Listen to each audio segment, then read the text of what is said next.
that doesn't downplay the fact that we need to engage.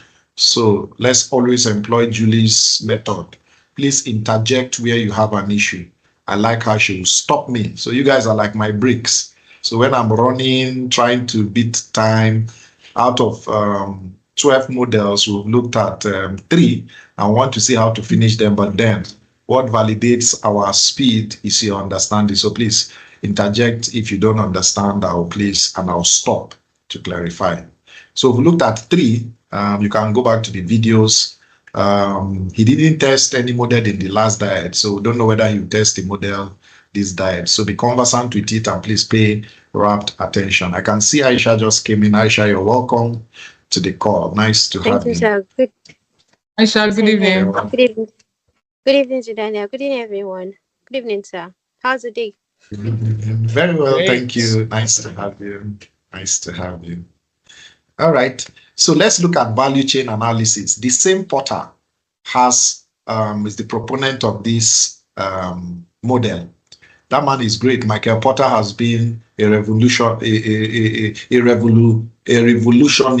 in the area of models. Very powerful mind, a great proponent of so many models, and they've helped shape our business world.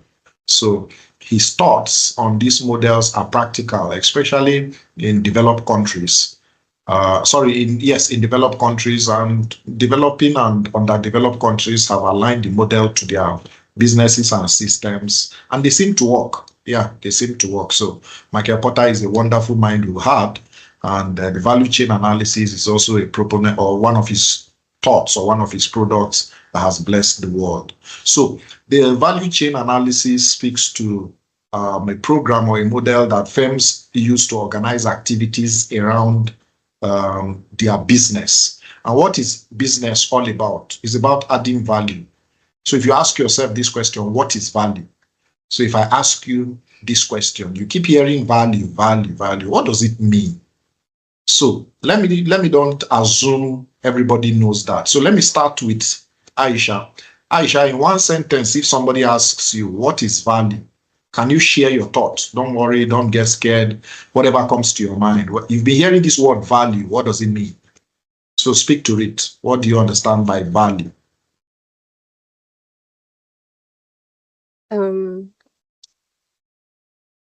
Let's say what?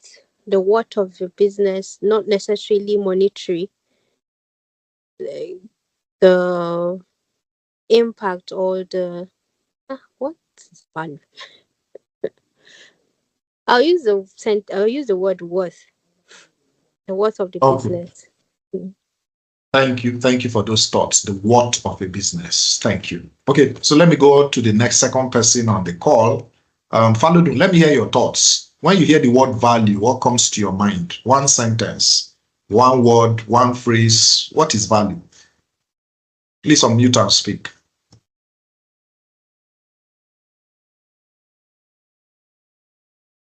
Is Faludun there? So value, yes. All right. To me, value is something important, something that is important, like something that gives you what, probably more than others. Okay, thank you very much. Something important, something having what more than others. All right, let me hear my erudite Julie. Julie, what is value?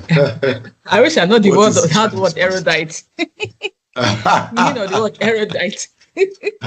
I think value, I would say benefits or importance, purpose, significance.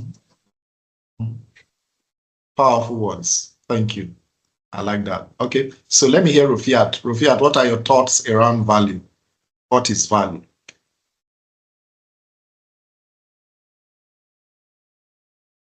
You are speaking, you are muted. Okay. Yes. Yes. So value are like the unique selling proposition of a firm, like the value, the advantage that they bring to the table, the services that they provided, their mission, vision. I feel value is built around what the organization is actually offering. Thank you. I like that. Thank you for those thoughts. Okay, let me hear the astute ACA, Zachariah. Zachariah, when you hear value, please, what comes to your mind, ACA? You're muted. If you're speaking, please go ahead and mute and speak.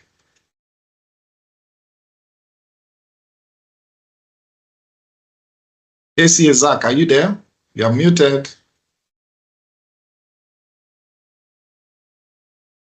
Okay, maybe he has network issues. All right, we'll come back and get back to him. Okay, so we all spoke very, very excellently, and I like our thoughts on value. Value is very important to understand because everything centered around accountants, what we do, what we bring to the table, like somebody said, is centered around value. So if you're not adding value, a sage, a wise man said, you'll be remembered for two things in this world: the problems you created and the problems you solved. So when you hear names echo, you remember them for two things. When you hear the name Prophet Muhammad, you remember value. When you hear the name Jesus Christ, you remember value. When you hear the name Mahatma Gandhi, you hear value. But when you hear names like Hitler, Satan, a particular value comes to your mind. Okay, now, talking about bringing it down to business, value, in my opinion, means solving problems. Simple. And it centers around everything we have said. You solve a problem. I'm here as an internal auditor to solve a problem. So I'm not paid for being an internal auditor or being a chartered accountant. No. It's the value or the problems I solve where I am. Exactly. So we all spoke to the word value. And the value chain analysis is an effective coordination of problems you solve. Effective coordination of these activities and the problems we solve as a business, as individuals, and as an entity is very important. So the next slide you are seeing on the screen speaks to benefit. Value means benefit. Somebody said that in one of the conversations in answering this question. Value means benefit a customer obtains from a product or service based on its attribute. I think it's Rofia that said something like that. Julie also said something like that. So value is not the time spent. So for us as employees or for us as business people, as chartered accountants, it's what you are able to bring to the table. Some of us are on this call because you get value from what I'm saying from the lectures. There are other things you will have done, but then this guy makes a lot of sense, so let me go there. The same thing, there are other employees in your office that they should have employed instead of you, but they feel you bring value and you solve their problems in the office. Not just being employed, you come and sit down on the chair, press computer. If you're not doing anything, you'll be sacked. So essentially, businesses also bring value. Customers pay for this value and not your product. They pay for what your product will do to them and solve their problems. So if I buy Lux soap, I'm not buying it because it's Lux. I'm buying it because it's going to help me not to smell and I'll bathe. That's why I'm buying it. That's the value is adding. So the customer pay for products and services that offer value. And the ones that offer higher value, like some of us on the call ladies, we not use Lux. It doesn't apply to our skin. You use something higher. When I look at the kind of soap my wife uses, I'm like, come on, I don't have the money for this kind of soap. What are you doing? Can't you use Lux? She said, no, it doesn't make my skin do this, you know. What she uses is like 2 or 3 times higher in value than what I use. Me, I like my blackness anyway, so I don't have an issue with that. But, you know, speaking about value, the higher the value, the higher the cost. So it's very important we understand the value chain analysis in this perspective. So having spoken to value creation, there's a difference between sales value and the cost of input on components, speaking to the value chain analysis. So value is created. It's created by problems that come and you come with propositions to solve those problems. So there's a difference actually between sales value and the cost of inputs or components, speaking to this analysis that Porter has brought to our attention. So his view on competitive advantage is achieved by, number 1, cost leadership, creating the same value at lowering cost. I think it was Julie that was saying in the last class that whatever it is a product or service is, you can reduce the cost, but please don't reduce the quality. And we're talking about value. So in reducing your costs by every minimum or by every method, ensure that quality and that value is sustained. Very important. So Porter spoke to the fact that cost leadership in value chain analysis is one of the components of value. So in the value chain analysis, your cost leadership must be lower, but you must create the same value or the same quantity for your product or your service. Then the second one is differentiation. You create more value, allowing premium pricing. There are some products that they are different because of their premium price. When you go to the automobile industry, for example, a Mercedes-Benz is high class. But when you talk of Rolls-Royce, that is another level.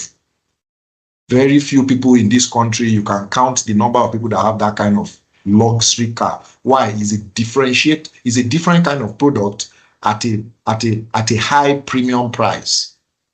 So that's what value speaks to. So the higher the value, the higher the price and what it brings to the table. So speaking about Rolls-Royce, you now move to Ferrari in the automobile industry, you move to Bugatti. I mean, these are higher levels of value we must take note of. So the concept of value chain speaks to an interconnectedness of activities within an organization that create value. So value chain Porter brought to our attention is speaking to the interconnectedness within an organization that create value. So the various activities, the various works, the various departments, and at the end of the day, all they are coming up with is a product or service that brings or creates value. So any activity can create value. So management should analyze value creating activities to identify high or low value areas in respect to their product or service. And that's what the value chain analysis is talking about. So as a company, you need to identify activities that provide you a niche. And that niche is special, speaking to competitive advantage. Analysis helps decide how to improve value creation, strengthen your competitive advantage, and also discontinue anything or activity that destroys your value. And that's what the value chain speaks to. So Porter's model is primarily associated with companies having physical resources. So for example, a manufacturing company that is into solar panels or generators, I've worked with one before. The value chain analysis model divides such activities like manufacturing companies into two. So we have the primary activities and we have support activities. The examiner has tested this value chain model, I think 2 diets now.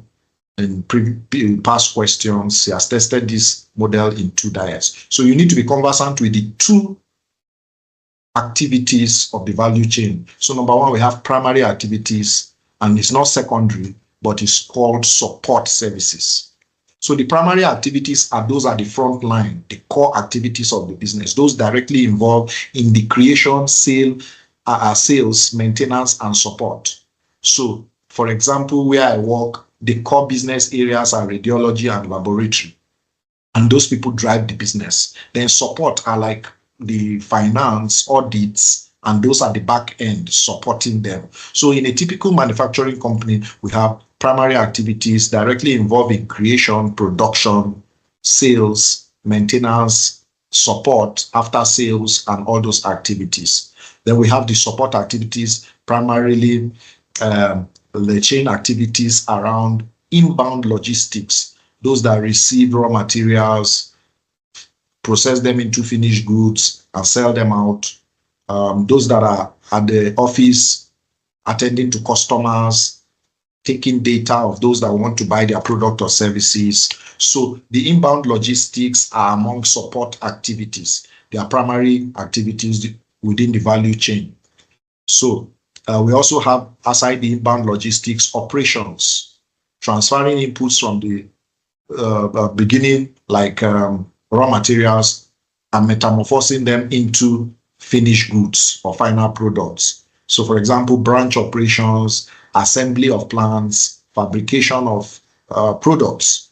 So these are operational activities. So under support, we have the inbound logistics, we have the operations, then we have outbound, getting the finished products to the customers to use them. You sell them, and this involves, okay, after you've produced, your warehouse, you take sales orders, you deliver products, you get invoices, and prepare reports. So all these are under outbound logistics. Then we have marketing and sales also as support activities. These people induce purchase, pricing, advertising, channel selection, sales force, promotion proposals on the website, digital buying, e-commerce. All these are associated with support services. And we also have service activities, maintaining and enhancing product value.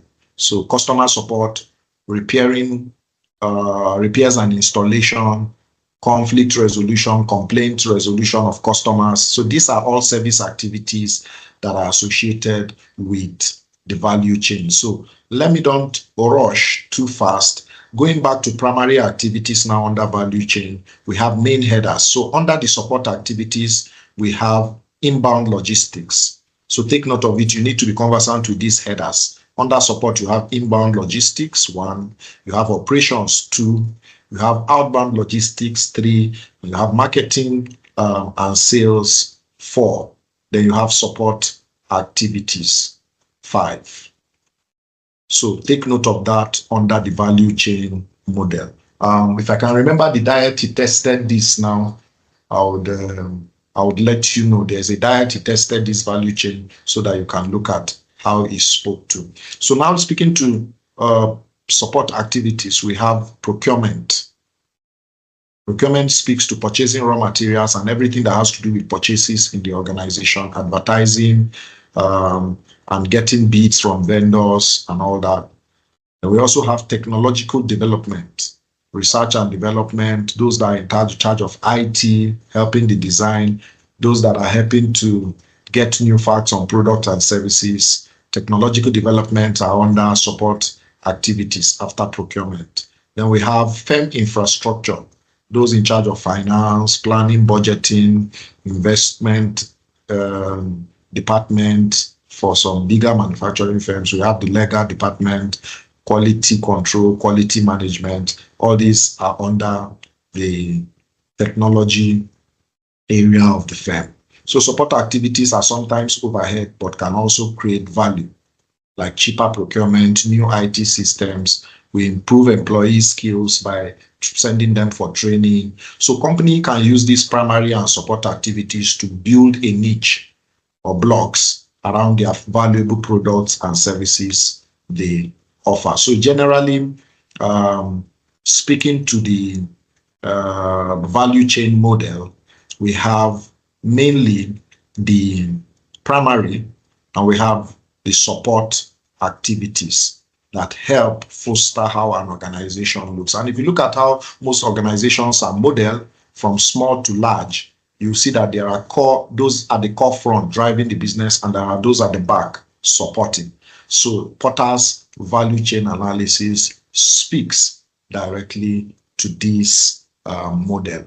So by way of example, if we want to understand how to apply this in a case scenario practically, so imagine maybe an electronic manufacturer facing increased competition from low-cost competitors. He wants to analyze his internal processes to find areas to reduce cost and improve his customer value. So this electronic shop would look at primary activities like inbound logistics, operations, outbound logistics, marketing and sales, and services like after-sales services. So those 5 activities will center around what this company will do. And support activities speaks to firms, the firm's infrastructure, human resource management, technological development, procurement, and also based on this decision, that company can decide to enhance automation in operations, centralize procurement, expand after-sales services to maintain its competitive edge without raising prices. So in essence, whatever value we are bringing to our product or services, let quality drive it. Let quality drive that. So that's a brief to the value chain analysis spoken to. I don't know if we have any question, thoughts, observations on this value chain analysis. Any questions, please? Observations, additions to the value chain model. I want to get something clear. You said in this value chain, there are two, you have primary and support activities, right? That's what you said. Exactly. And you said under the primary, you have inbound logistics, operations, logistics, marketing, sales services, right? Exactly. So come again. Let me get that primary activities. List them. There are 5 of them. Come again, please. You said you have inbound logistics, operations. You have inbound logistics, operations. Yes. You have marketing, sales, and services. Yeah. Okay, but you missed outbound logistics. So we have inbound logistics. Outbound, sorry. Okay. So there are 5. There are 5 exactly. Okay. Did you give us the activities under inbound logistics, under operations, under outbound logistics? Did you give us activities under them? Because I can't remember seeing them.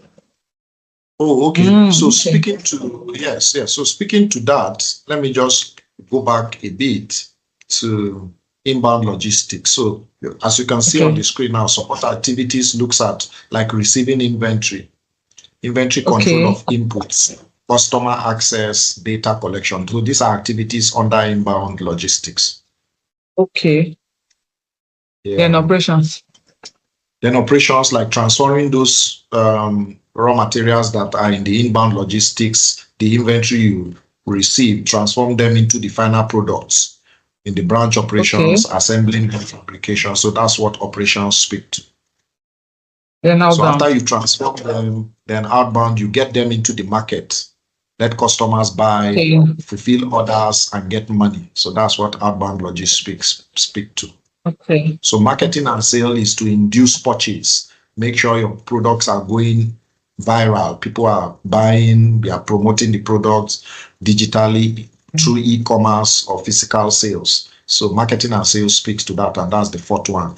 Then services look at maintaining and enhancing the product value by ensuring after-sales services, repairs, resolving customer complaints on your product. So those are the 5 activities. Okay, I understand now. All right, sorry, fantastic. Thank you. So run me through the support activities. You've just done the primary. Run me through the support activities. Support activities, you said like procurement, technology, firm infrastructure like finance. So we have 5. We have firm infrastructure, number 1. Number 2, we have human resource management. Number 3, we have technological development. Yes. Number 4, we have procurement. Yes. So 5 primary activities and 4 support activities centrally. So just understand them. So for support, we have procurement, like purchasing raw materials, other input services, advertising, data machines, and we have technological development, IT, research and development. Then the next one is the firm's infrastructure, speaking to finance, planning, investment relations, and all that. And finally, we have support activities that are seen around procurement. So firms, infrastructure, human resources, technological development, and procurement. Those are the 4 support activities that are provided. Yeah. Okay, sir. Thank you. All right. You're welcome. Any other engagement? Thank you so much, Julie, for that. That was good. Any other question? Any other contribution? Okay, that's it about value chain analysis, and I believe it's comprehensive. So we can go back to the past question on the website. I can't really remember which diet now, but he has tested it twice. I'm sure of that, so that we can look at the application and how it's mostly represented in manufacturing companies. Okay, so the 5th model is the same genius. Porter generates generic strategies. Porter generic strategies. It speaks to firms that need competitive advantage to outperform rivals. So this is a competition model. Competition model. It's a competitive model in the sense that it's achieved by offering greater value, more benefit, or lower prices. Very, very Excuse me, sir. important. Excuse me, sir. I've never heard of this one before. 5 Porter generic self-trusted. Have they tested this before? No, he has not tested it, but this is section 5, not 5. Not 5 Porter is section 5. That's the 5th model, speaking to Porter's generic strategies. I've never heard of this before. Yeah, so it's one of those models, but he has not tested it. Maybe it's a potential area he'll test. Let's take note of it. So Porter's generic strategies is a competitive model. It speaks to how you can achieve more by offering greater value, more benefit, or lower prices. But you achieve more by competing in the market. And that is what it speaks to. It's a powerful but salient model because the purpose is to identify how a company can achieve a competitive advantage in its industry through 3 main approach. So we have 3 main approach in this generic strategy. Number 1, cost leadership. Number 2, differentiation. And number 3, focus. So take note of that. The model of the generic strategy Porter brought forth for us is cost leadership. Number 2, differentiation. And number 3, focus. So looking at this differentiation strategy speaks to making products or services different or more attractive than that of competitors based on either its features, functionality, durability, support, and the brand image. Very, very important. So you want to differentiate your products so that everybody can know that you provide superior quality. So when you speak to Pop Cola and Coca-Cola, you can see that you can't use just cola and say both of them are cola. What differentiates them is one is pop, one is Coca. So that differentiation strategy and also the taste, like in the last class, some of us opined that the taste is different, is a differentiation strategy that makes your product more attractive to your consumers. Very important. So 3 generic strategies based on business scope, the broad or narrow and differentiation efforts aim for superior performance through overall cost leadership, differentiation, or focus. So centrally, when you hear Porter's generic strategies, what should come to your mind is number 1, cost leadership, number 2, differentiation, and number 3, focus. So take note of that so that under exam conditions, somebody will not see this and be wondering, what are the components? So take note of them. There are 3 very important strategies, which is differentiation strategy, and it requires selecting valued attributes and uniquely positioning to meet those needs through premium pricing. Yes, please. So can you go back to the previous slide? I saw something about narrow and something. Okay. So broad. No, it's not that one. No, it's not this one. Yes, narrow, no, you can see narrow target.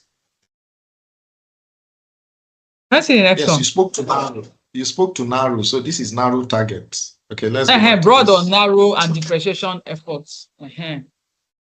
Oh, okay. So 3 generic strategies based on business scope. So the business scope is either a broad scope or a narrow scope, speaking to general attributes of that product or specific attributes that the consumer likes. That the consumer likes. So the aim is for superior performance and let your consumers go for your product or buy it. And that's why you are ensuring that whatever it is, these products bring value to your customers. Now, speaking to the valued attributes and unique positioning to meet those needs is what our pricing allows. It requires also consumers to perceive uniqueness leading to price inelastic demand and higher profit margins. So when customers perceive they are getting value from your product and they are enjoying what you bring to the table, they would naturally pay a premium or a price for it. And it will culminate in you having more sales and higher profit margins. So satisfy the customer. Make sure your product is different and it solves the problem of clients. People will naturally pay for that. So the success factors around enhancing your product is good research and development, be innovative. If you look at the Coca-Cola bottle from 1950 till date, they keep improving, changing, innovating that brand sticker on the body of that Coke. Anytime they see something new, they'll change it, they'll change the bottle. What are they doing? They are making their product very, very captivating to the market. Essentially, the content may be the same over the years, but the innovation around the branding, the packaging makes the product look high in quality and it markets the product effectively. So these are the critical success factors, and the research and development department must be innovative. They have brilliant people there sitting down to look at what the minds of the consumers think, and they also create imaginary things that would appeal to customers. So these are success factors. And to counter focus differentiation threats, large firms need continuous new product development. So they keep refining the product, making it look appealing to customers, and the focus is to ensure that they drive demand always. Cost leadership have two options. It offers products at a lower cost than competitors while convincing consumers of equal quality. Like ACA Zakaria said something about Grand Square bread. He said the quality is not the same as at the first time they started. And this Porter's generics model spoke to the fact that cost leadership should ensure quality irrespective of whatever cost it is. The same thing Julie opined, that no matter what you do, please ensure that you don't reduce your quality in driving down costs. Cost is one of the issues with business globally. Every business have issues with cost, but then maintain that quality and you will lead in the market. It's very important. So produce at the lowest cost and charge average market prices to get or make your margins, your profit margins. And the focus strategy is a niche, which is concentrating on a selected few markets. And the aim is for competitive advantage through effectiveness rather than efficiency. So the focus on making your product different is to carve a niche for that product or service in the market so that you can be competitive. When people think of your product to use and your competitors, they naturally go for yours. And that's why the strategy and focus on differentiating, making sure that you have that unique niche is sustained. So this is suitable for smaller firms speaking to the focus strategy, and is less vulnerable and competitive segments for above average returns.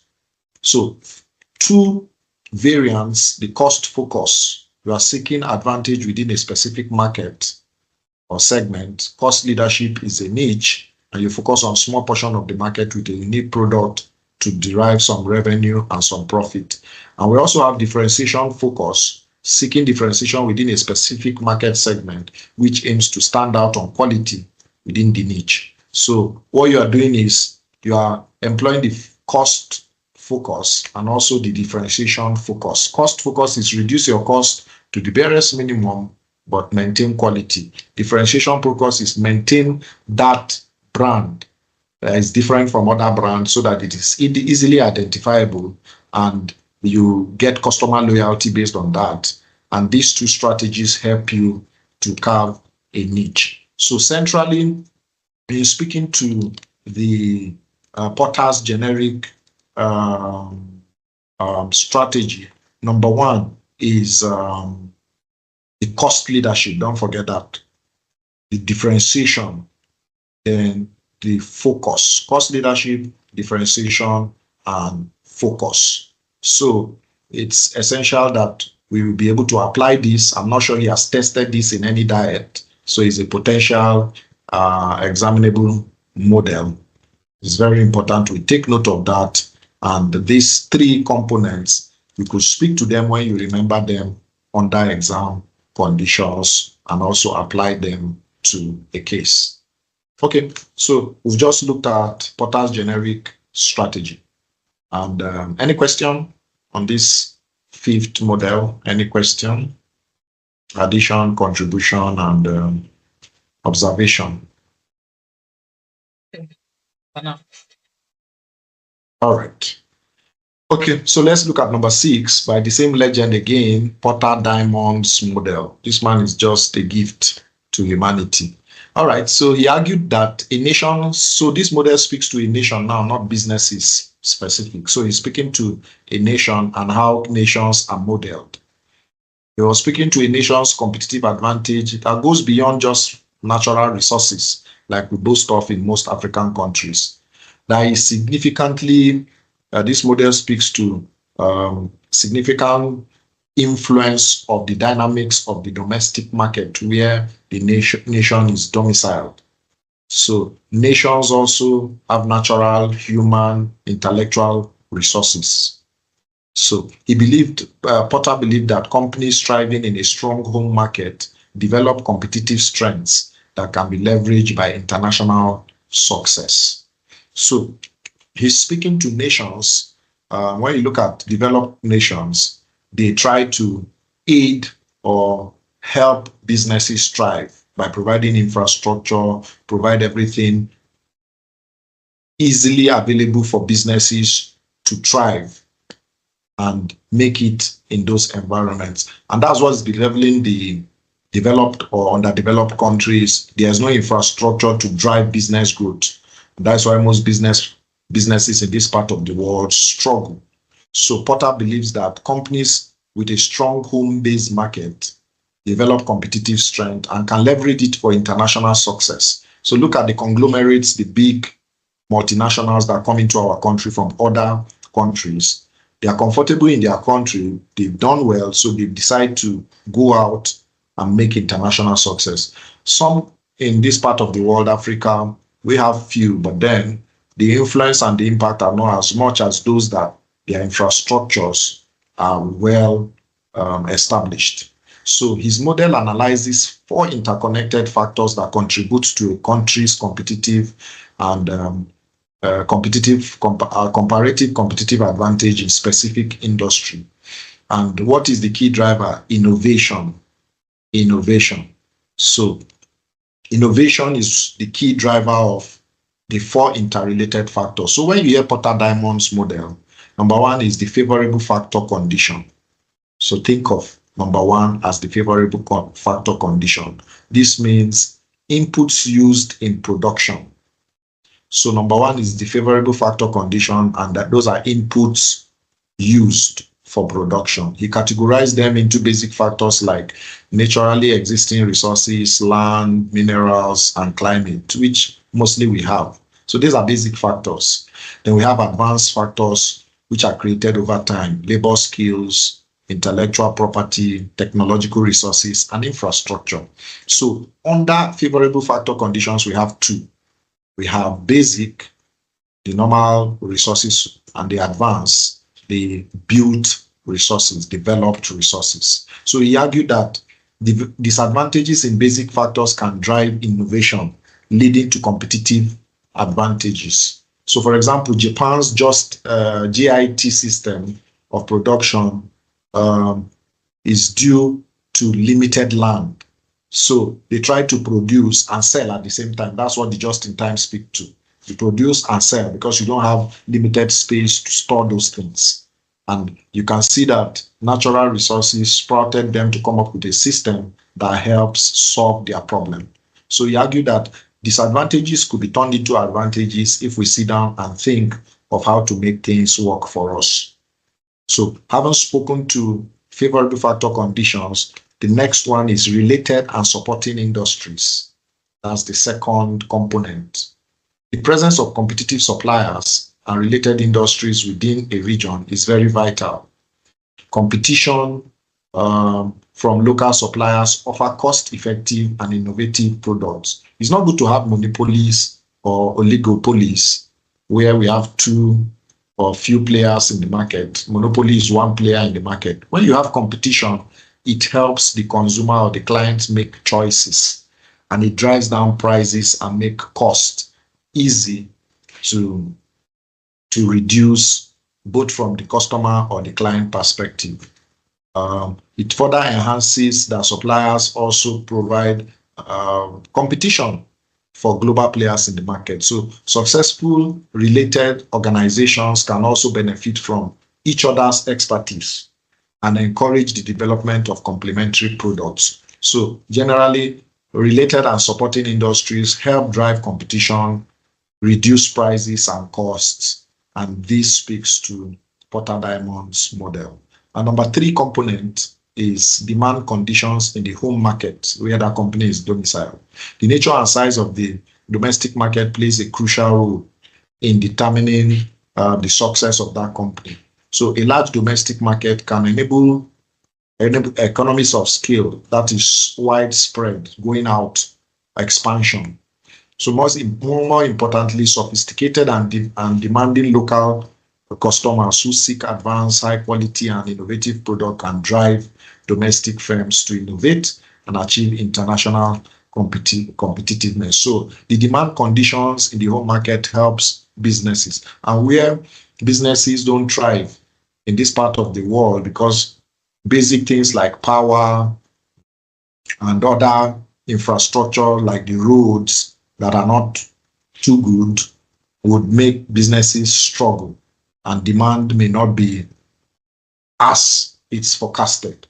So the government has a role to play, especially in this part of the world where infrastructure is low, and the demand conditions also based on this prevailing circumstances determine if a business can go global or move to the international market and be competitive internationally. So a trend setting local market can also help firms anticipate global trends. And finally, the firm's strategy is a component, is structure and rivalry. So this component speaks to how companies are organized, how they are managed, how they strategize to achieve their objectives, and also deal with competition and threats in the domestic market. So strong domestic rivalry forces companies use to continue to innovate. They use these forces to help them thrive, provide their products and services, and also outperform competitors. So local conditions, including cultural aspects, religion, this influences their strategy and structure and can turn to determine the industry of which these nations excel.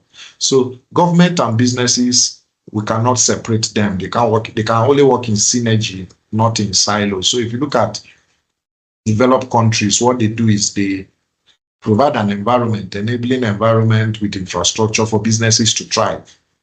And this event can also impact domestic and international competition. So Porter argued that the role of government is to foster development of industries and companies, but not to run businesses. Like we see our governments running businesses, and those businesses keep coming down. So the role of government is to foster it, not to run it. So for example, Nigerian Airways, the government has been running it. We don't have one plane. Allow people like Air Peace, Asman, and Co. to run it, and you can see they will run it well because they are driven by profit and service. So Porter argued that the role of government is to enhance industries, not to be a player in that aspect, which is true.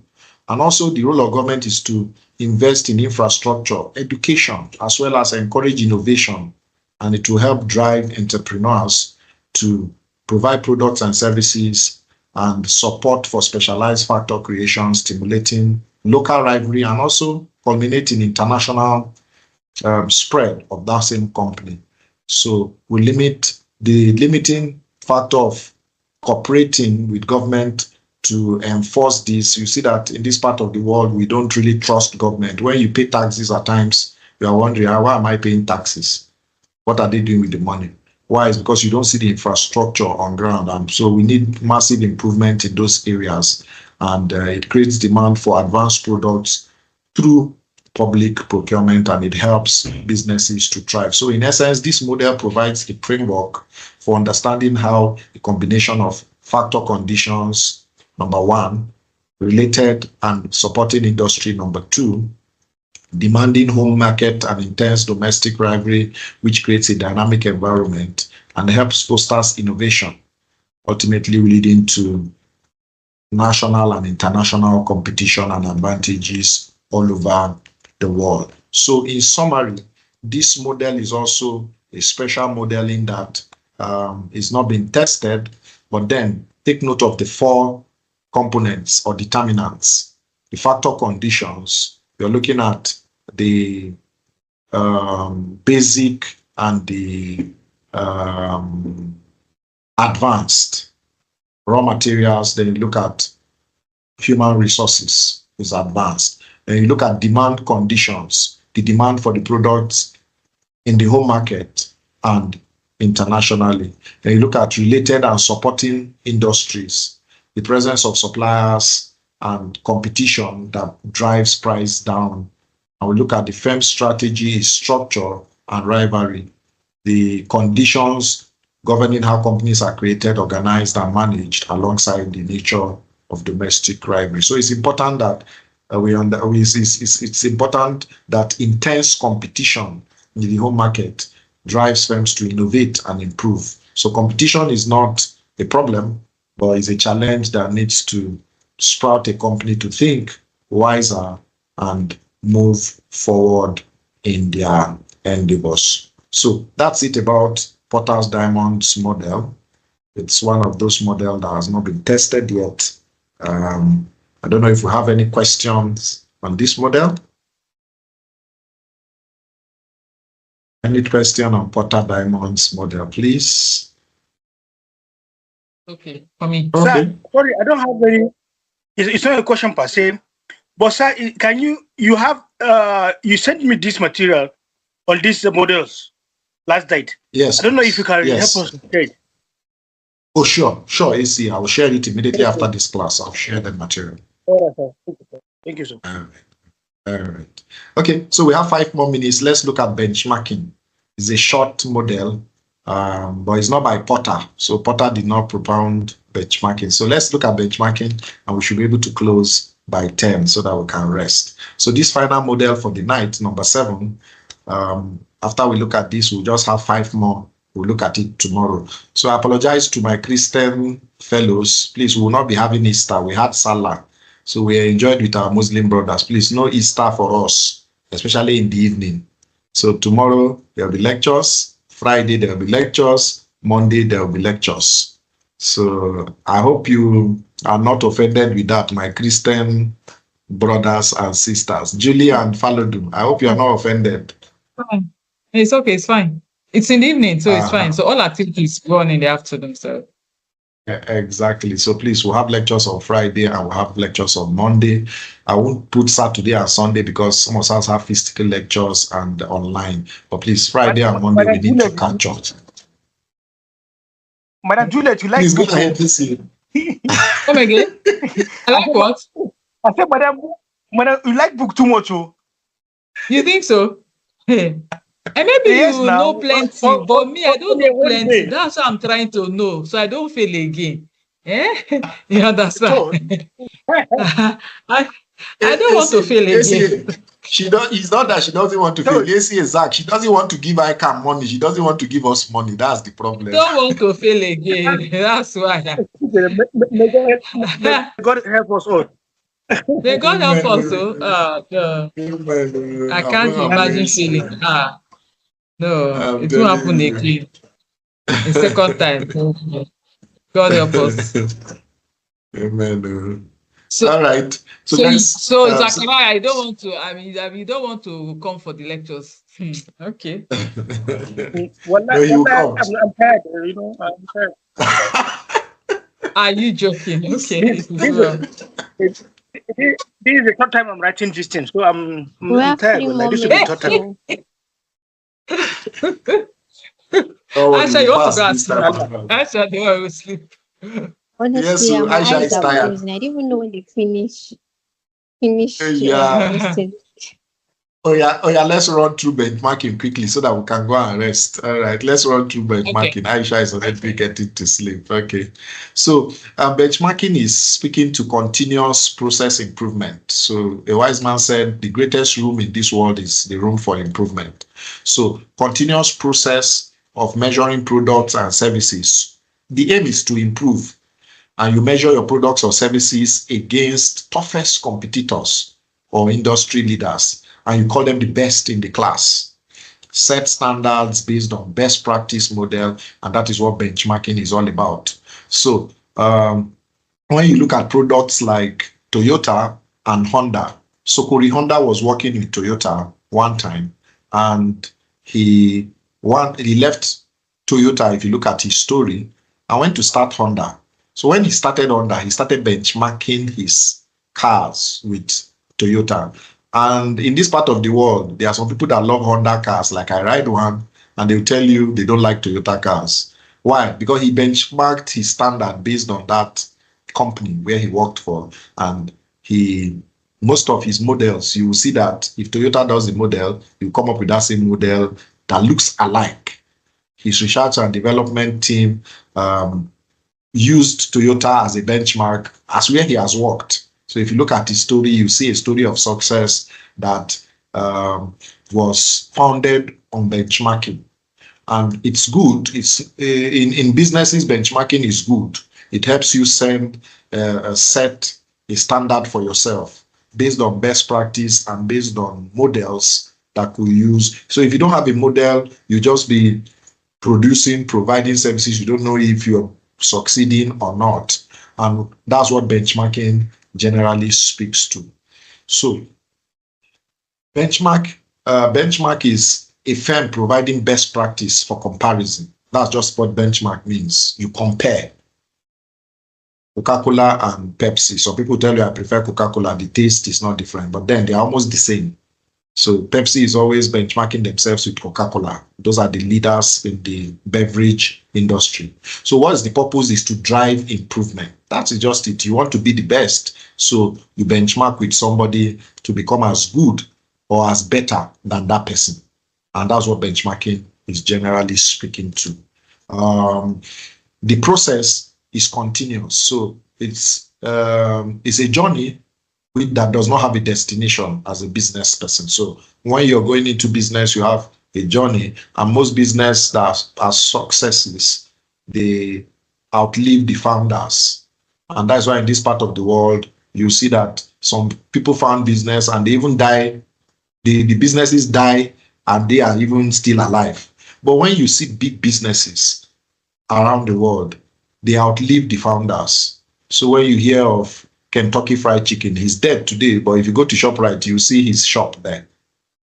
A friend was telling me, or a mentor was speaking one time, and he said, you go to a restaurant in the US and you will see the restaurant is about 1,000 years old. Just a restaurant. But here, once the lady dies, the business ends. So benchmarking has made continuity valued in businesses, and that's the value this brings to businesses. Continuous improvement.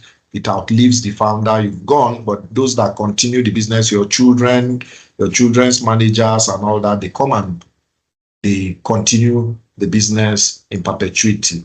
So one of the process of benchmarking is to identify the aspects of performance for comparison. Which aspects are you comparing and do you want to perform? Is it in process or in the product?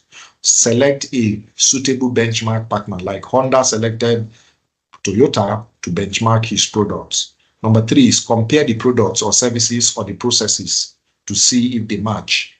Then identify gaps. What are those things the company is doing and you are not doing, and bridge those gaps. Then identify changes for improvement. What are those major decisions you need to make as a business to improve. Then once you have identified this, it should not just end in plans, it should be implemented. Do it. Most business like planning, but they don't do. And that is why they don't see change. So let's improve by implementing. And also, after you've implemented, monitor the results to look at it. Have you replicated what your benchmark has done? So it's very important to understand these 7 processes of benchmarking. Identify aspects of performance, select a suitable benchmark partner, compare products and services or processes. Once you've done that, you identify performance gaps, identify changes for improvement. Once you've seen the gaps, then implement those improvements. Monitor and evaluate results. Methods of benchmarking include, number 1, internal benchmarking. I think he tested this in a diet. He has tested benchmarking in one diet. I saw the past question. So internal benchmarking is a method. Competitive benchmarking is also a method of benchmarking. Process benchmarking is also one, and customer benchmarking. So we have 4 methods of benchmarking. We'll look at them subsequently. Internal, competitive, process, and customer. The categories of benchmarking include strategic benchmarking, functional benchmarking, best practice benchmarking, process or product benchmarking. So we have the methods and we have the categories. So let's look at the methods of benchmarking. Internal benchmarking, you compare different parts of the same firm. So for example, best performing office versus others. So you identify reason for performing differences and implement improvement. So let's say I'm comparing my office to Aminu Kano. I work in a diagnostic center, so I'm comparing my office with how it's operated with Aminu Kano.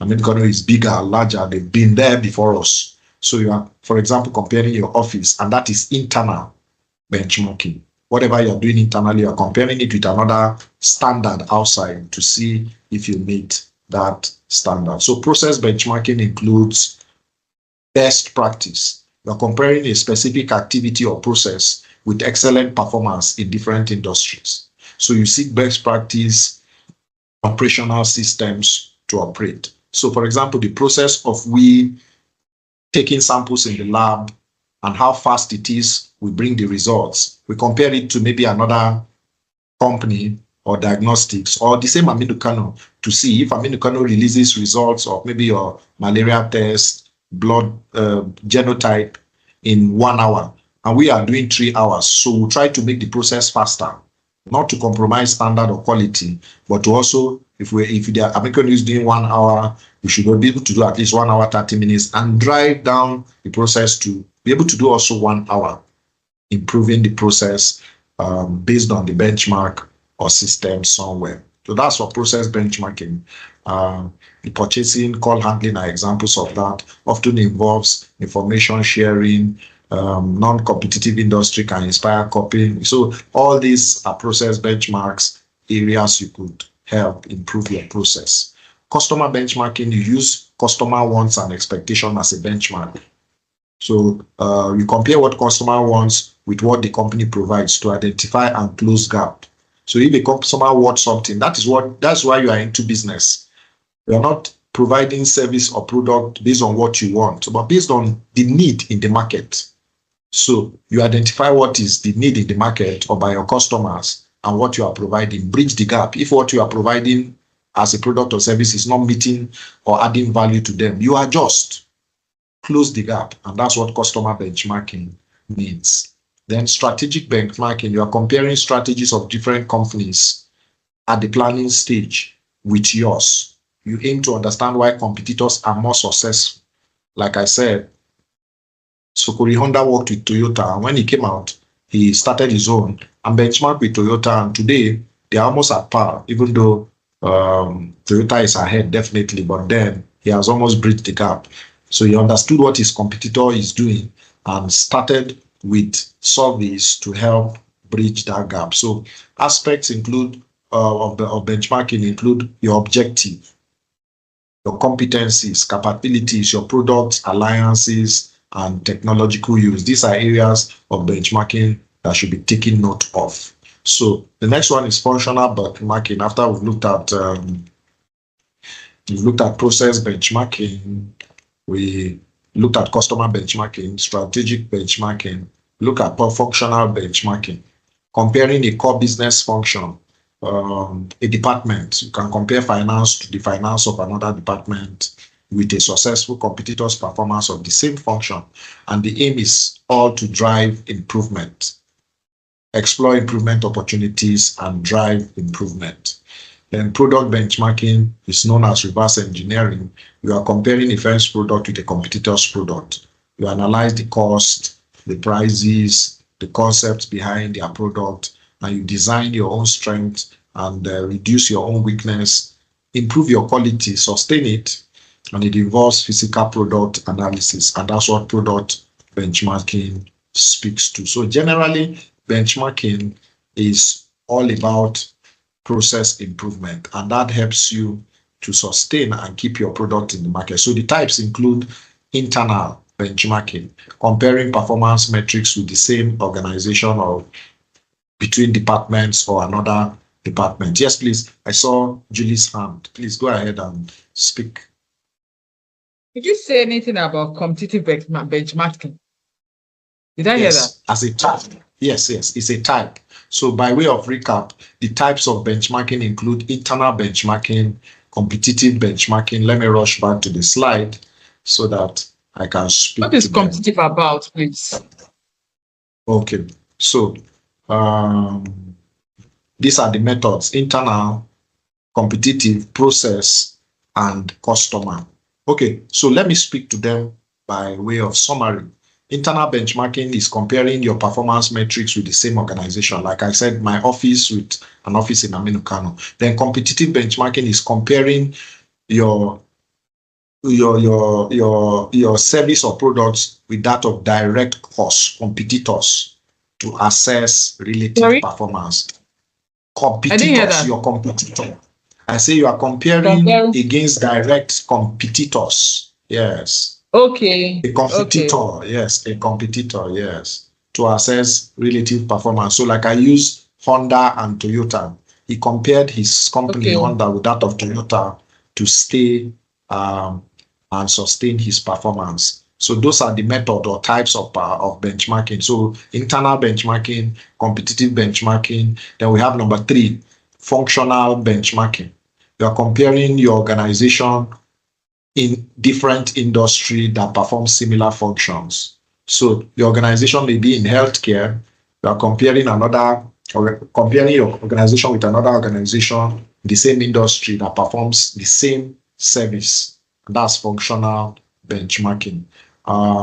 Then the last one is customer benchmarking.